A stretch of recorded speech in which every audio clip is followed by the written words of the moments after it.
It's your host, your boy George Mckay, back here on the Ringside 5, episode number 2. And I'm here with my PIC, the one and only voice of reason, Michelle Araujo. I like that introduction. PIC is chef's kiss. Yeah, it is chef's kiss. PIC or PIP, partner in podcasting, PIP.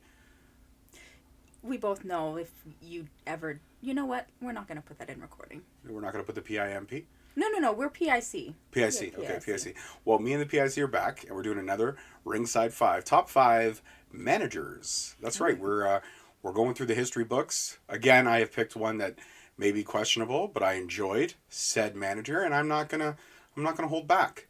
I thought he was great in a lot of ways, especially sometimes he had makeup, which was fun. It was nice, very cool, and getting through the stages of the managers. I went back and watched a lot of the early night Saturday night main events. Ooh, and they classics. were great. No, they were great. But anyways, you have the distinct honor of having 1, 3, and 5 this week. I only had to work 4 and 2. So without further ado, I turn it over to you for number 5. Oh, let's give it up, guys. So for number 5, I much like you in our last episode. You picked Kevin Federline? No, I did. I picked like a favorite of mine. Let's say. Kevin Federline was my favorite, but I just enjoyed the... Yeah, it was something that you enjoyed, right? Yeah, it was. And I very much enjoyed Miss Elizabeth when we did have her. She was very widely regarded as like one of the greatest managers in WWE history. She brought the elegance and the grace, and Macho Man brought the crazy psychotic, which is what I... It's quite the juxtaposition there. But elegance, grace, psycho. It's what I loved about the both of them. I'm not even kidding. They were my favorite.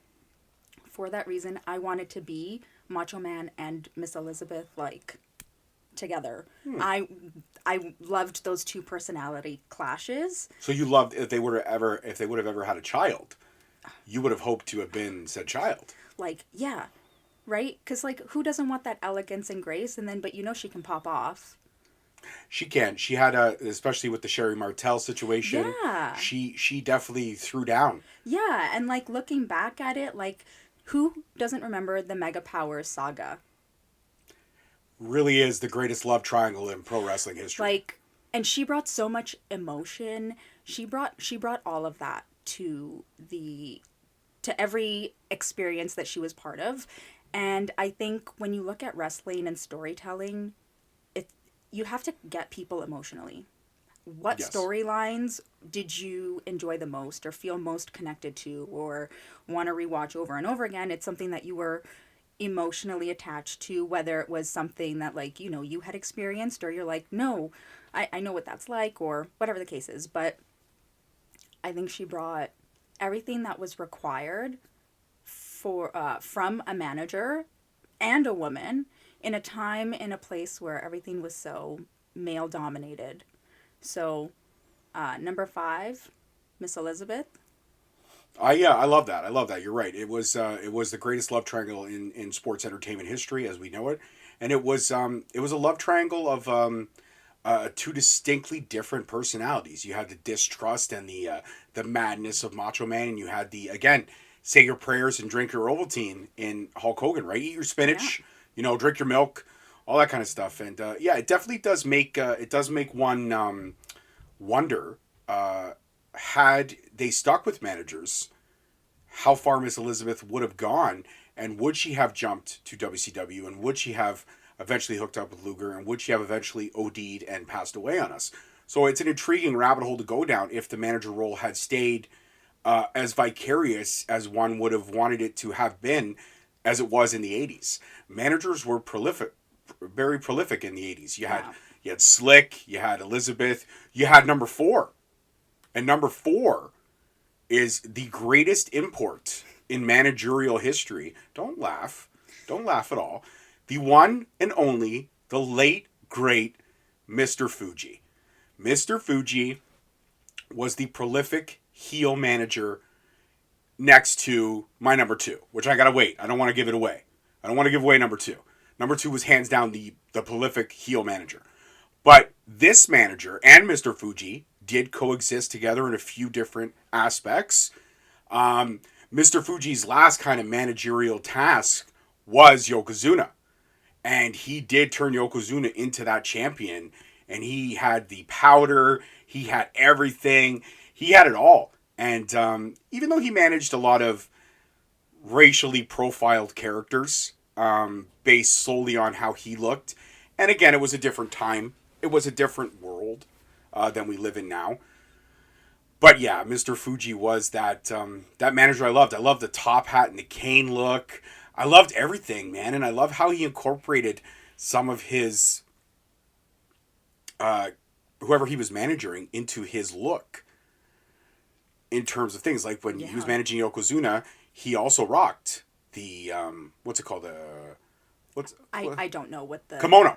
Oh. He rocked the kimono, and he looked good in the kimono. Fuji looked good. He looked solid, and he was great. He was a great manager. He made you hate him, but also respect the shit out of him. Oh, I don't know if I could say that. Respect the poop out of him. So, for that aspect, which is why, and people may disagree with number 4, just like they disagreed with number 5 last week, and that's okay, because this is all opinionated. But Mr. Fuji, for me, was especially great manager at the time, and I enjoyed it. I mean, we all remember Bret Hart getting the powder, Hogan coming out, looking less steroidy, and winning, beating Yokozuna. And, the eventual tragedy that befall Yokozuna outside of the ring. But regardless, when Fuji and Yokozuna were on the top, they were on the top in a lot of great aspects. So for that, Mr. Fuji holds a number 4 spot. What are you thinking about the Foodster? The fact that you called him the Foodster is Foodster. Crazy work. But I'm not mad at that.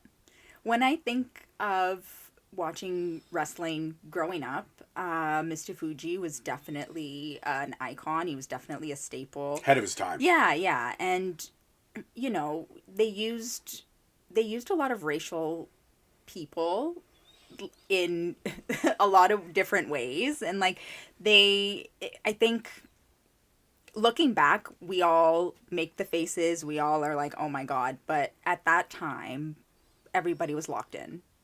Yeah. Right? It's like when you watch Mr. Magoo cartoons now, doesn't really hold the staple that it did as a kid because you've learned so much about humanity. And you really realize that Mr. Magoo was just a play on horribleness. I know. It's unfortunate. But for what it was at that time, Mr. Fuji was gold. All right. He was gold. We got 5 and 4 in the can. Miss Elizabeth at 5, Fuji at 4. Who are you bringing to the table for number 3? So for number 3, this is where it gets difficult, right? Because when you get into the top 3, you really got to pick and choose. I know, but it's also where it gets super opinionated, I think, right? Because everybody sees and views things differently. So for number 3, I had to choose somebody that was iconic to me. Somebody that haunted me for quite a while. And when I say that, I mean... Glacier. No. If you have been if you've listened to the podcast, I mean, for early on in the days, or if you know me personally, you know that I was scared of The Undertaker for quite some time. Yeah, it was decades, actually. It was decades. It was a lot of time.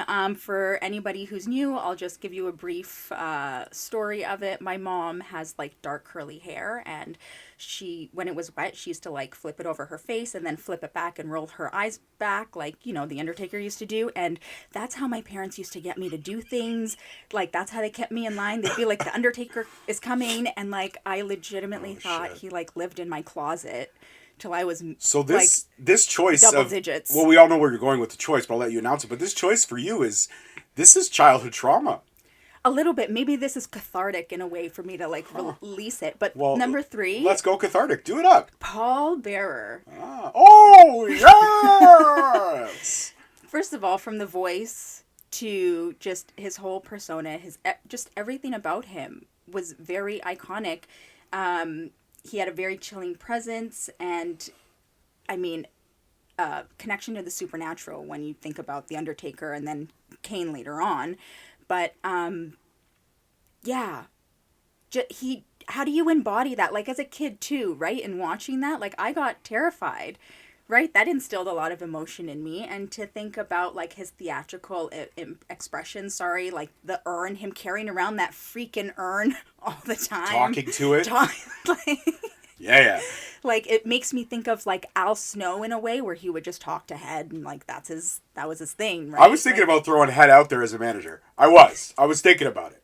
By the way, shameless plug, if you do enjoy Al Snow, I have 2 great conversations with him in the archives of the Straight Talk universe, so go check that out for sure. Oh, and by the way, do gotta say, last couple episodes, or the first episode, I missed out doing this, but if you're listening to us on the Huge Pop Hub, welcome. Welcome. Yeah, like, we're here, we're on the hub, we're glad to be here.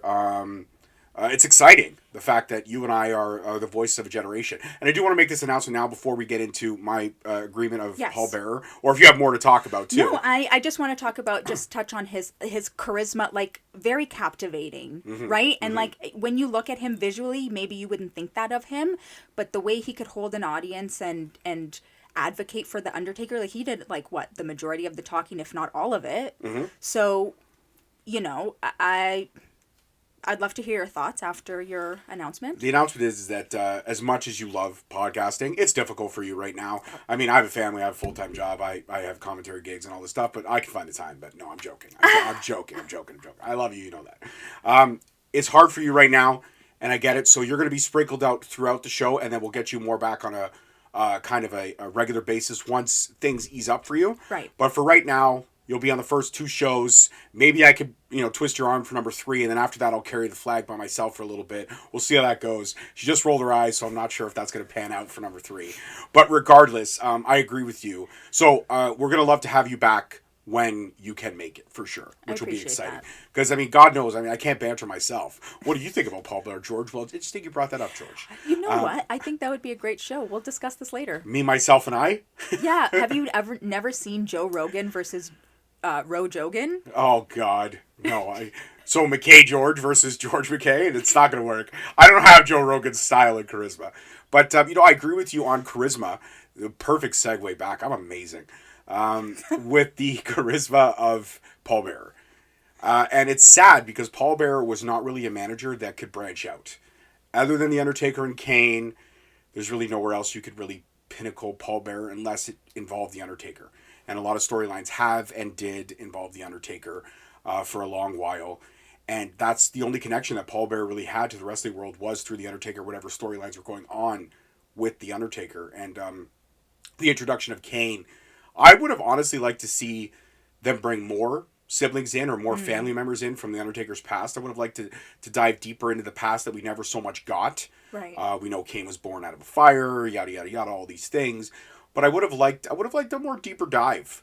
And my favorite Paul Bearer stuff was when they were looking for the real Undertaker, when there was the fake Undertaker, Ted DiBiase's Undertaker. And Paul Bearer was in the graveyard digging up the Undertaker, talking about how he was going to bring him back, and the loyalty. The loyalty was he was as loyal to Paul Bearer as a dog is to its owner. Like, he was just there. So I love your number 3. But that just means that 1 and 2 really have to blow 3 off the roof, because 3 can easily be shifted to 1. Yeah, quite easily. This Paul Bearer could be considered as one of the greatest managers of all time. Of course. And now with that being said, number 2 is someone who I admire because I do dabble in the commentary world of the indie wrestling that we have, the great scene we have here in Ontario. And this was a man whose commentary I appreciate because I'm color. I add the color to the commentary when I do it. And there's nobody more prolific as a manager, as a color commentator, as anyone. And arguably you could suggest another great color man being Jesse the Body Ventura, but this is not top 5 commentators. Maybe that's an option for number 3.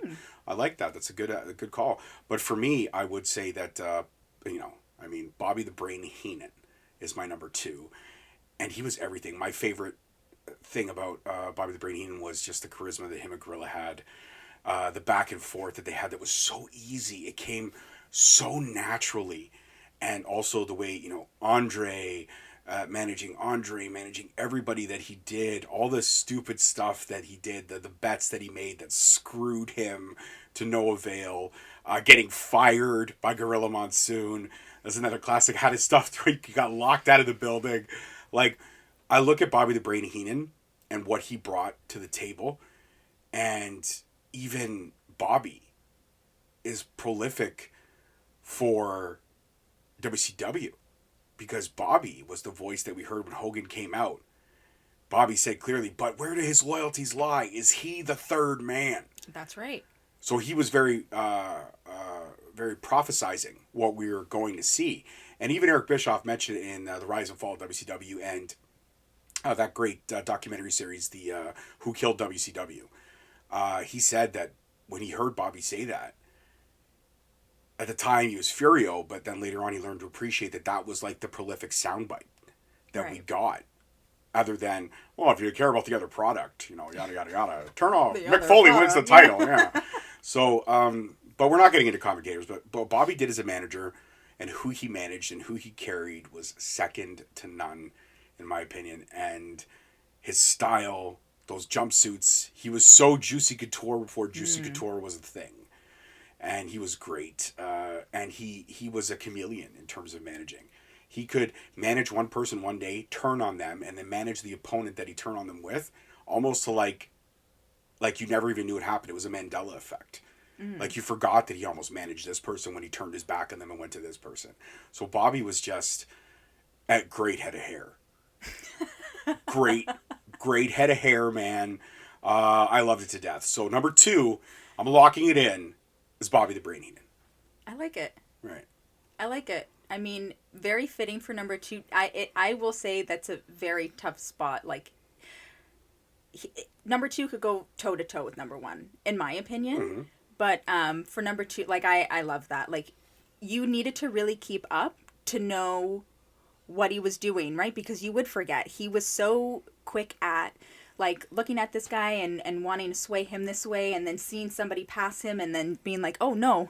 I got plans for you in 6 months, my friend. Let me plant that seed. He was beautiful at that, and I think the moniker The Brain is extremely fitting for Bobby Heenan. Right on. So you're happy with the number 2, which leaves you the final spot. I'm sweating. I mean, after Bobby, first off, we can agree that on this list, even with once your number 1 becomes revealed, right, the head of hair goes to Bobby the Brain Heenan. Oh, for sure. Honorable mention would be Miss Elizabeth because the curls were rocking. Oh, gorgeous. But Bobby the Brain Heenan had herbal essences before herbal essences. He did have a gorgeous head of hair. He did. He had a fucking gorgeous head of hair, right? Yeah. You want to run your fingers through it. Yeah. You did. There was quite a few of them actually in that time that you were like, Well, Mr. Fuji didn't have any hair. Well. Slick also most of the time, had a hat on. So you never really saw what he was packing. Sherri, I wouldn't want to run my hair through Sherri's hair. Oh. You'd get, no, dude. What about number 1? Well, actually, number 1 didn't have that much. Number 1 was already losing it when he came into the wrestling world. But you know what? I gave it away. I said it was a he. That's okay. But he is one of the greatest of all time. Before I even announce his name, like the supernatural ability to just captivate a room of people, an arena, is incredible. So without further ado, number 1, my choice for best manager is Paul Heyman. Paulie Dangerously. I think that the Zach Morris phone would not be susceptible in pro wrestling without Paulie Dangerously. Let's get that out of the way. For sure. But when I think about Paul Heyman, that's who I see. You see Paulie Dangerously. Yeah. I see that 80s. leather. Yeah, I see that. The leather tie. You remember the leather ties? Oh my God, the leather ties. Oh man, I wish you would have wore a what do they call those Texas bow ties? The bolo tie. I wish you would have rocked a bolo tie. I love a bolo tie. I'm not even now. Like in this day and age. You know what? I think if the personality and outfit is the right person can wear a bolo tie and make I would not wear a bolo tie. I could not pull off a bolo tie. Well, that's you. Right? I'm looking at Stu Hart right now. He probably could. Stu Hart's a G. Yeah, you know what I mean? Yeah. But he gave us some of the greatest wrestlers of all time. Stu Hart. He did. Rest in peace. But let's get back to Paulie Dangerously, or Paul Heyman. Ladies and gentlemen, my name is Paul Heyman.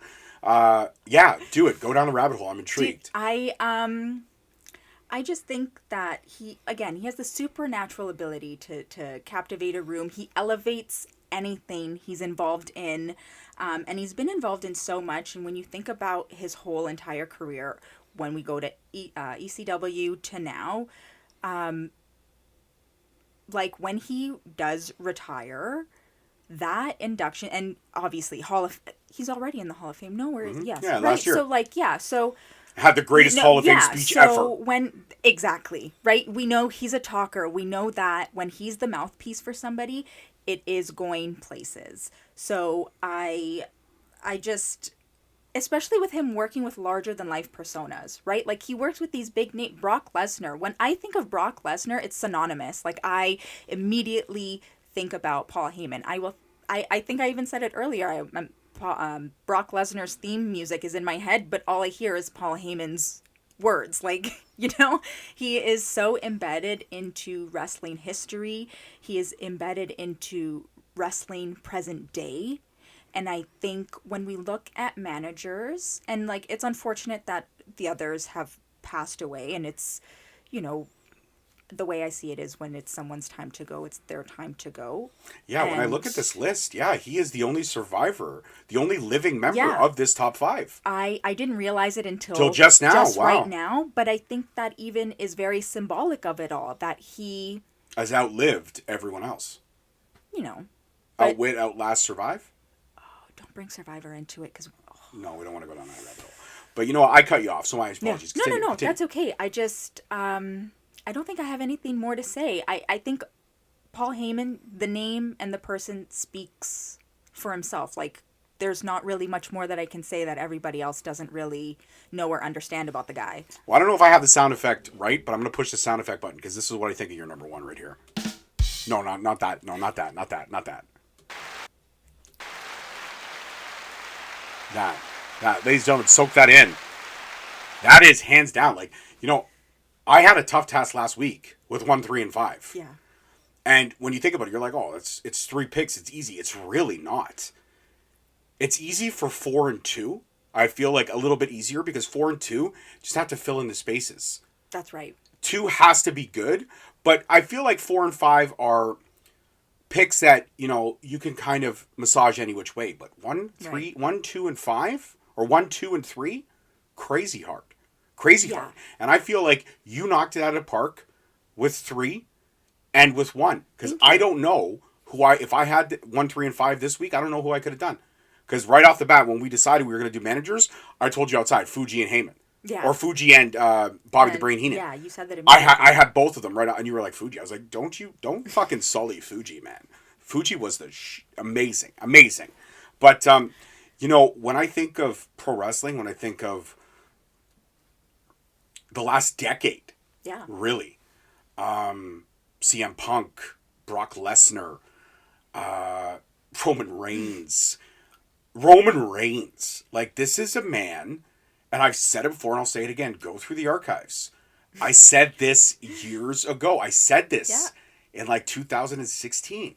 Shut Roman Reigns up, put him with Paul Heyman, and let him go. Yeah.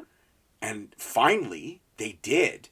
And now I will, like, look, before I would never hang Roman Reigns on my wall, I have a bought and purchased Roman Reigns autograph from a house show. Okay, he is on my wall. And the only reason he is on my wall, straight up, the only reason he is on my wall, 2 words. 2 words for you. Paul Heyman. Paul Heyman made Roman Reigns relevant. Paul Heyman made Samoan wrestling relevant again. Beautiful. That's what Paul Heyman did. He took a very long lineage in history. Yeah. The last big success being The Rock. And he single-handedly elevated the Samoan dynasty, the tribal chief, all this stuff was elevated through and with and because of Paul Heyman. Don't get me wrong, Roman Reigns played his part. Of course. And when you're a talker and you're around someone who doesn't talk, what do they become? They become a talker. It rubs off. Roman Reigns has cut some of the best promos of his career with Paul Heyman. The trial of Sami Zayn, that was all Roman Reigns. But I honestly and truly, I want somebody in my life that looks at Roman Reigns the way Paul Heyman does. Yeah, God, I see what you've done for others. I'm just saying. It's me. I was wondering if, are we going Adele or? Oh, no. Oh, Yeah, I didn't know where you were going with it. no. Honestly, when I think of Hello, It's Me, I'm sorry, Adele, I love you, but You it's... think of Lionel? Yeah, it's always going to Lionel. be Lionel. Lionel, but the song was also, the song was play-by-play book of stalking. The video is he stalks a blind girl. And then she makes that Beetlejuice looking busk. Yeah, we're getting off track. We're getting here. way off I'm track. so sorry. But no, guys. when I think of number one, you knocked it out of the park. So Thank you. MVP goes to you this week, hands down. Last week the MVP was Kevin Federline. This week the MVP, the MVP, Michelle, our inaugural podcast back, and I looped in the greatest no-hit wonder of the 2000s. You can't top that last week, but this week you topped it. You did. Yes. You're awesome. The knowledge is fantastic, and it sucks that we're not going to be doing this on a regular basis right now because this banter, I don't get this banter with anybody else. So I admire that. So, I'm trying to suck it in. I'm trying to suck it in. Listen, I get my work schedule for 3 months at a time. I know what my school schedule is like.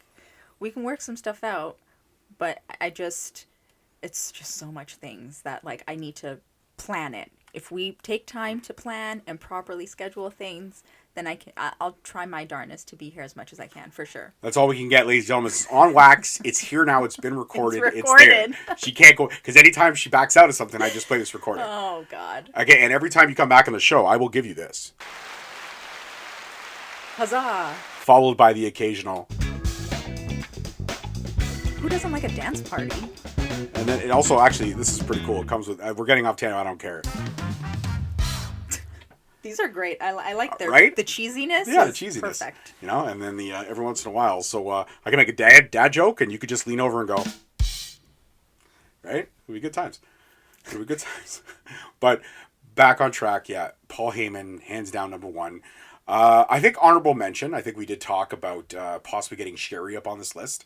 Yeah. I just feel like when you look at the career of a Sherri Martel and you look at the career of a Miss Elizabeth, when you think of one that was very synonymous in the early stages of being the ultimate valet, the first lady of pro wrestling, right, is Miss Elizabeth. Absolutely. And then you look at Mr. Fuji and what he brought to the multiculturalism and the borderline racism of the 80s.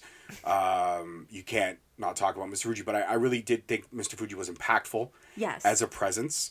He did what a manager did better than anybody else. And then, of course, we have Paul Bearer, which is, again, iconic as the Undertaker character is. Right. The fact that his sons were able to accept his ring on his behalf and do what they did for him at the Hall of Fame and do all the quotes they did, and they look just like Dad. Like, if they were to ever to split up, like, if Undertaker and Kane had come back for one final feud, I would have given one of them one son and one of them the other son, just to kind of have it like the Paul Bearer brothers. Yeah. I think like Paul Bearer, such a family man, such a class act, great. And then you got Bobby the Brain Heenan, who is just iconic and synonymous and easily could slide into that number one spot given the day. But number one, you have ultimately, I mean, again, when you put, like, we talked about it with Paul Heyman, you put him with a non-talker, like a Roman Reigns, he makes Roman Reigns become a talker. Right. But then you put him with a talker like CM Punk, and he makes CM Punk a better talker. Yeah. Like, I'm not saying CM Punk was shit. His talking ability. It just elevated it. Yeah. And the way he could make Brock Lesnar, even though Brock Lesnar loses 10 pounds just walking down to the ring in sweat, how he could make Brock Lesnar seem like this beast incarnate, this hellhound, is flawless. He's got that Midas touch. Like, everything he touches turns to gold. It's money. Hats off to you, Paul Heyman. I thank you.